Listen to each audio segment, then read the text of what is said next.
Our story began on a bright, sunny day, filled with promises of new beginnings. The scent of blooming flowers filled the air, and birds sang joyfully as they welcomed the dawn of a new day.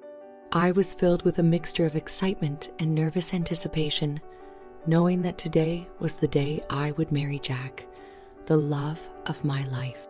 From the moment I met Jack, I knew there was something special about him. His gentle smile, his kind eyes, and the way he made me feel as if I were the only person in the world. We connected on a level that was both profound and simple, understanding each other's thoughts and dreams. As I stood before the mirror, adjusting my veil and taking in the reflection of the woman about to embark on a new journey, my best friend and maid of honor, Emily, came into the room. "You look stunning, Linda," she said, her eyes shining with tears of happiness. "Thank you, Em," I replied, feeling a lump in my throat. "I can't believe this day is finally here." "You and Jack are perfect for each other," Emily assured me, wrapping her arms around me. "I know you'll be incredibly happy together." Her words filled me with warmth, and I knew she was right. Jack and I were meant to be. The ceremony was beautiful, filled with love and laughter. Our friends and family gathered to celebrate our union, their faces glowing with genuine happiness. Jack looked handsome in his tailored suit, his eyes twinkling with joy as he took my hand. "Do you, Linda, take Jack to be your lawfully wedded husband?" the minister asked, his voice filled with solemnity. "I do," I replied, my voice trembling with emotion. "And do you, Jack, take Linda to be your lawfully wedded wife?" "I do," Jack said, squeezing my hand reassuringly. Our vows were exchanged, our rings placed, and our love sealed with a kiss. It was the beginning of the rest of our lives. However, not all was as perfect as it seemed. Among the sea of smiling faces, there was one that seemed out of place. Jack's mother, Mrs. Robinson, stood in the corner, her lips pressed into a thin line and her eyes filled with something that I couldn't quite place. During the reception, she approached me, her voice dripping with insincerity. "Linda, dear, it's so lovely to meet you," she said, her eyes scanning me up and down. "I must say, I expected someone different for my son." "Thank you, Mrs. Robinson," I replied, struggling to keep my composure. "I hope to make Jack as happy as he makes me." She said, her eyes narrowing. "We'll see about that. Jack has always had high standards. I hope you can live up to them." Her words were like ice, and I could feel the happiness of the day slipping away. I forced a smile and excused myself, feeling a sinking feeling in my stomach. I told myself that it didn't matter, that her opinion was unimportant, but her words stuck with me, casting a shadow over what should have been the happiest day of my life. As the day turned into night, Jack and I danced, and I tried to forget about Mrs. Robinson. Jack's love was all that mattered, and I knew that we could face anything together. But even as we swayed to the music, her words lingered, a haunting reminder that not everyone was happy about our union. Our blissful beginning was marred by her presence, but I was determined not to let her ruin our love. Little did I know that her words were just the beginning of a nightmare that would test our love and change our lives forever. The excitement of the wedding soon gave way to the gentle routines of daily life. Jack and I settled into our cozy little house, filled with love and the dreams of a shared future. Our days were punctuated by laughter, loving glances, and the bliss of each other's company.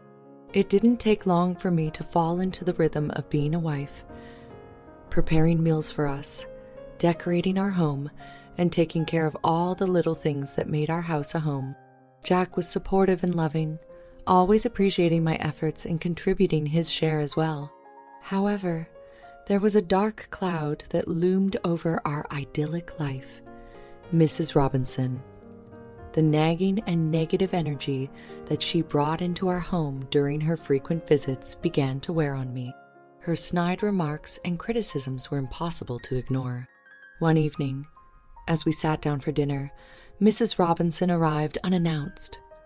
I tried to welcome her with a smile, but her immediate comment took me aback. "Linda, dear, this table setting is all wrong." "How could you not know how to properly set a table?" she snapped, rearranging the silverware. "I'm sorry, Mrs. Robinson. I thought it looked nice," I stammered, feeling my cheeks flush with embarrassment. "Clearly you have much to learn," she replied, her tone dripping with condescension. Later that night, after Mrs. Robinson had left, I broke down in tears. Jack held me, trying to comfort me. "She's just set in her ways, love," he said, stroking my hair. "Don't take it to heart." "But Jack, it's never ending," I sobbed.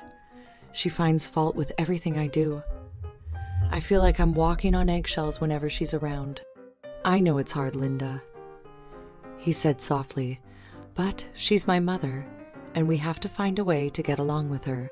His words were well-intentioned, but they didn't ease my frustration. I knew he was caught in a difficult position, but it was becoming unbearable for me. The situation escalated when Mrs. Robinson came to our house one day with her suitcases in tow. Her announcement that she was moving in sent shockwaves through me. "You can't be serious," I said, my voice rising. "You can't just move in without discussing it with us first." "It's settled then," Mrs. Robinson said smugly, ignoring my protests. "I'll be staying in the guest room." "But, Mother, don't you think we should talk about this first?" Jack interjected, his voice filled with uncertainty. "Nonsense, Jack," she snapped. "I'm your mother, and this is where I belong." I felt trapped, caught in a situation that was spiraling out of control. The cozy home that Jack and I had built was being invaded, and I felt powerless to stop it. As the days turned into weeks, Mrs. Robinson's presence became a constant source of tension and resentment. Her demands, her criticisms, and her complete disregard for my feelings were suffocating. Jack and I tried to keep the peace, to find a balance, but the strain was beginning to show. The bliss of our new life was being overshadowed by the dark cloud of Mrs. Robinson's influence. As we struggled to maintain our love and happiness, I couldn't shake the feeling that this was just the beginning of a battle, one that would test our relationship and our resolve. The seeds of discontent were sown, and I knew that the storm was coming. Life had taken a dark turn. Our home, once filled with love and laughter, had become a battleground. Mrs. Robinson's incessant nagging, her constant criticism, and her total lack of respect for my place in our home were grinding me down. Her presence was like a dark cloud, casting a shadow over everything. Simple tasks like cooking or cleaning became sources of anxiety as I anticipated her next critical remark or demeaning comment. One day, as I was preparing lunch, she walked into the kitchen, her eyes immediately scanning for something to find fault with. "You're cutting those vegetables all wrong, Linda," she said, her voice dripping with disdain. "Haven't you learned anything about cooking by now?" "I'm doing the best I can, Mrs. Robinson," I replied, trying to keep my voice steady.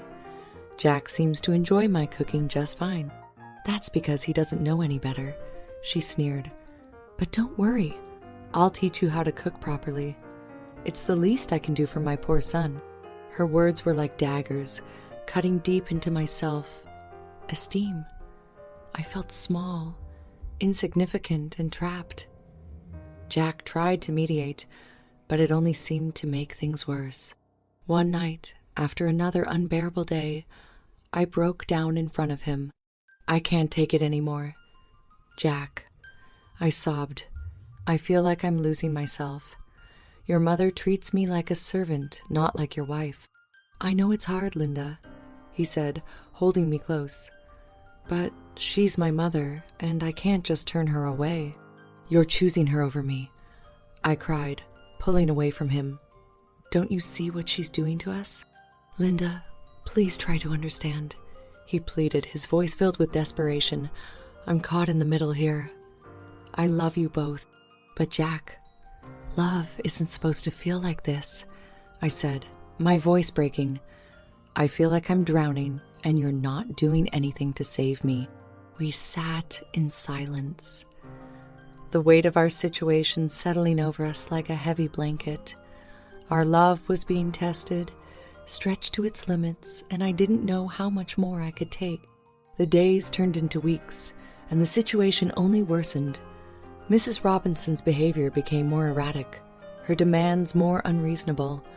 She would order me around like a maid, expecting me to wait on her hand and foot. Her cruel words became more personal, more cutting. "You'll never be good enough for my son," she spat one day, her eyes filled with malice. "You're a poor excuse for a wife.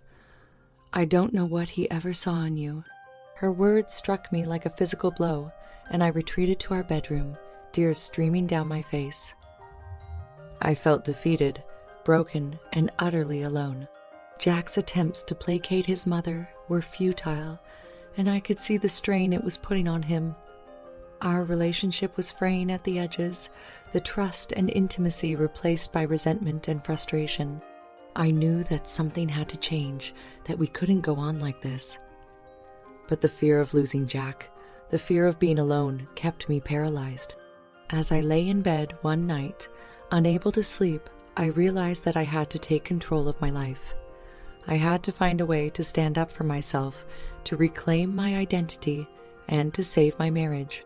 I knew that the road ahead would be difficult, that the battle was far from over, but I was ready to fight, ready to take back my life. Our home had become a living nightmare, but I was determined to wake up and take control of my destiny. No matter what it took, I was ready to face the storm and come out on the other side, stronger and more resilient. Little did I know, the storm was about to take a dark and dangerous turn, one that would challenge everything I thought I knew about love, trust, and revenge. The tension in our home had reached its zenith, and I felt as though I was standing on a precipice, staring into an abyss. Mrs. Robinson's malicious behavior escalated, her insults becoming more vitriolic, her demands more ludicrous. One morning, after having prepared breakfast, I presented the plates, only to have her dismiss my efforts with a wave of her hand. "What is this slop?" she sneered, pushing her plate away. "I thought I taught you how to cook something decent." "Mrs. Robinson, I tried to make it just how you like it," I said, my voice trembling. "Tried. Clearly you failed," she spat. Jack's face went red, and for the first time, he stood up to his mother. "Mother, enough. Linda has done nothing but try to please you. It's time you show her some respect." Mrs. Robinson's face twisted into a mask of rage. "Respect? For her, she's destroying our family, and you're too blind to see it." "I'm not blind." "Mother," Jack said, his voice firm, "what I see is you treating my wife with nothing but contempt. This has to stop." The room was filled with a heavy silence, the air thick with tension. Mrs. Robinson's eyes narrowed, and I could see the wheels turning in her mind. "What has she done to you, Jack?" she finally said, her voice dripping with malice. "How has she twisted you against me?" "Mother, no one has twisted me against you," Jack replied, his voice cracking with emotion. "But you are tearing us apart. We can't continue like this." The confrontation was a turning point, a moment of clarity that made me realize that I had to take drastic action. I had to reclaim my life, my marriage, and my dignity. Jack's willingness to stand up to his mother gave me the strength to make a decision. I needed to find a way to bring peace to our home, to mend the rift that had formed between us. And then came the day of Mrs. Robinson's birthday. I knew that it was a chance to extend an olive branch, to try and mend fences. I carefully selected a beautiful piece of jewelry, hoping that the gesture would be a step towards reconciliation. But the birthday celebration turned into a disaster. As we sat down at the dinner table, I nervously handed her the gift, trying to put on a brave smile. "Happy birthday, Mrs. Robinson," I said, my voice barely above a whisper. She took the box and opened it, her eyes widening as she saw the jewelry inside. Then, without a word, she tossed it aside. "I don't need this cheap thing," she snapped, her eyes filled with disdain. "Mother!" Jack exclaimed, his face pale with shock. Without another word, she struck me across the face, her eyes blazing with anger. "You think this will make up for everything you've done? You think this will buy my love?" I stumbled back, tears welling in my eyes. The room spun, and I felt as though the ground had been pulled out from under me. The humiliation, the pain, the betrayal, it was all too much. "That's it," I said, my voice filled with determination. "I can't do this anymore. I'm leaving." "Linda, please, let's talk about this," Jack pleaded, his eyes filled with fear. "No, Jack," I said, shaking my head. "I need to be alone." And with that, I left, my heart breaking, my mind reeling. The breaking point had come, and I knew that things could never be the same. As I walked towards my friend's house, my thoughts were a whirlwind of emotion. I knew that I had to find a way to heal, to rebuild, and to find my strength. But little did I know. The storm was far from over, and the darkest hour was yet to come. The phone call that awaited me would change everything, unraveling a web of deceit that would challenge everything I thought I knew about trust, love, and revenge. My mind was a storm of emotions as I sought refuge at my friend's house. The events of the day were too much to bear. I needed space to think, to heal, but fate had other plans. About an hour after my departure, my phone rang. It was a number I recognized all too well, and my heart sank as I answered. "Linda!" It was Mrs. Robinson, her voice filled with panic and tears. "It's Jack. He's fallen unconscious, and I don't know what to do." "What?" I exclaimed, fear gripping my heart. "What happened?" "I don't know," she sobbed. "He just collapsed. Please come home. I don't know what to do." Without a second thought, I rushed home, my mind racing, terror consuming me. As I arrived, I found Mrs. Robinson in a state of complete disarray, her face pale, her hands trembling. "Where is he?" I demanded, rushing past her. "In the living room," she stammered, following me. I found Jack sprawled on the floor, unconscious, his face pale. I immediately called an ambulance and began performing CPR, praying that it wasn't too late. "Why didn't you call an ambulance?" I screamed at Mrs. Robinson, my anger rising. "What were you thinking?" I didn't know what to do," she stammered, her eyes wide with fear. "I was so scared, Linda." "You should have called for help," I yelled, my heart pounding in my chest. "What if he doesn't make it because of your delay?" The paramedics arrived, taking over the CPR and quickly transporting Jack to the hospital. I followed, my mind in turmoil, fear and anger battling within me. At the hospital, the doctors worked diligently to stabilize Jack. After what felt like an eternity, they informed me that his condition was most likely caused by a substance that someone had put in his glass. "What do you mean, a substance?" I asked, my voice shaking. "Are you saying he was poisoned?" "It appears so," the doctor replied gravely. "We're doing everything we can to flush it out of his system, but we need to find out what it was to provide the best treatment." A cold chill ran down my spine as I realized the implication of his words. I looked at Mrs. Robinson, her face ashen, her eyes filled with guilt. "Did you do this?" I whispered, my voice trembling with rage. She broke down, tears streaming down her face. "I wanted to poison you," she sobbed. "I wanted to get rid of you, but I must have mixed up the glasses. I never meant to hurt my son." "You monster!" I screamed, my body shaking with anger. "How could you?" "I'm sorry," she wailed, falling to her knees. "I didn't mean to. Please don't tell the police. Please, Linda." "You're sorry?" I spat, my voice filled with disbelief. "You tried to kill me, and you almost killed your son. You will pay for this one way or another. As the reality of the situation sunk in, I knew that I had to make a choice. I had to find a way to deal with Mrs. Robinson, to bring her to justice, and to protect my husband. The dark web of deceit was unraveling, and I knew that the battle was far from over. Revenge was on the horizon, and I was ready to take control of my destiny. But first, I had to focus on Jack's recovery, to be there for him, and to find the strength to move forward.